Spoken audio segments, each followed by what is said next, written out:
walang interesado patalsikin si Marcos, walang interesado sa gobyerno na patumbahin mo. Huwag ko yan, kay dumaan ako ng presidente, pati gobyerno ko ito.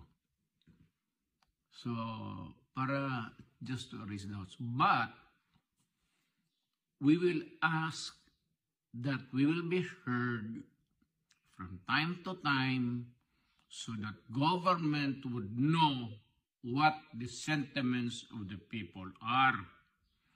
And whether the sentiments or not, totoo man o hindi, makinig lang kayo. Total kung mali, hindi sabihin ninyo, kapag mali, wala naman kami magawa. Sabihin niyo tama, wala rin kami magawa. Just the right to be heard. Yan ang importante sa Constitution.